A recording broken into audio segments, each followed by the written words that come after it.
The VVITCH is a story of a Puritan family who gets banished from their plantation due to vague disagreements about the meaning of the Bible. This is why there's like 200 denominations of Protestant Christianity. Instead of starting Williamism, the family moves into the middle of nowhere and starts a small farm. It's not very fruitful though, and after the newborn son Samuel mysteriously disappears, the family begins to fall apart into despair amidst accusations of witchcraft. What's amiss in this farm? It's not natural. The dialogue is written in English appropriate for the time, and every aspect of it is period accurate. The VVITCH is the type of movie that doesn't have a whole lot of jump scares, though this one got me.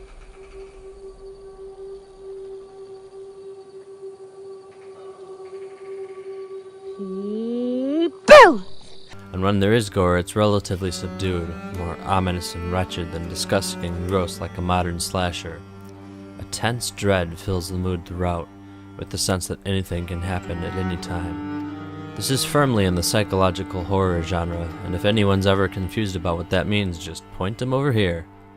More than violence and gore, the fear comes from not knowing what is happening, and a slow sense that something is seriously wrong develops. I give the story 5 out of 5 scarlet letters.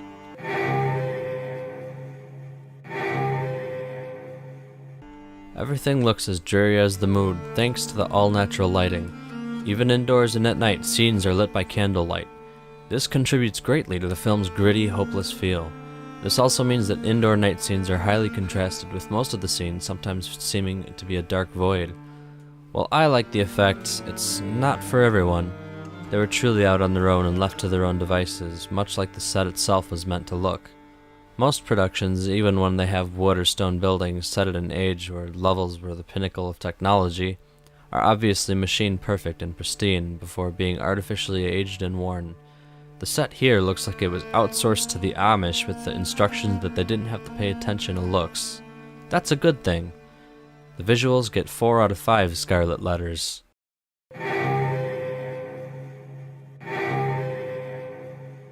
A good horror sound designer knows that building the mood can be done easily through sound. Tension is built up at the right moments with sounds that don't feel out of place and instead use natural feeling sounds and just barely unrecognizable chanting. No cliché orchestral stabs here. One problem though is that it's really hard to hear what people are saying.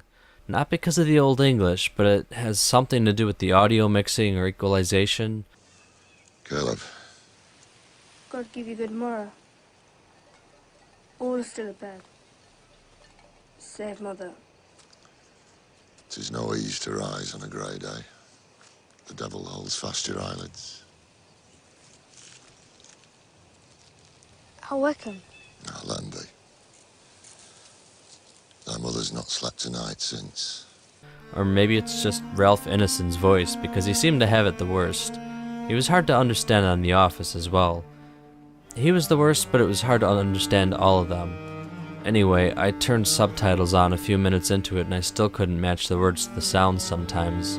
Anyway, for that, the audio gets 3 out of 5 scarlet letters.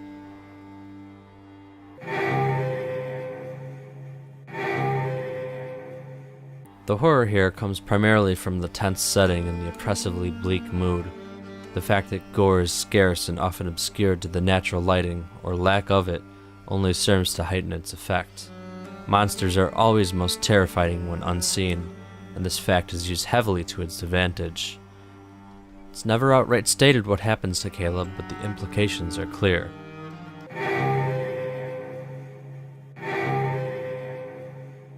The main plot is not even about witches and killing. It's about distrust and the paranoia of people dealing with grief in unhealthy ways. Jokes about being witches made by the girls are taken way too seriously, and this doesn't help the situation. In fact, the whole movie can be seen as a stressed family gone mad, with Thomasine as the lone survivor having a full breakdown. In fact, one popular theory, supported by the director himself, is that the family suffered from poisoning due to a type of corn fungus, which was also thought to be one of the real causes of the events behind the Salem witch trials. Or everything could be literal, and Black Phillip was a physical manifestation of the devil, tricking the twins into joining him and rendering them unable to pray, while Caleb was seduced into going into the witch's hut, and Catherine's only weakness, her children, opened her up to manipulation.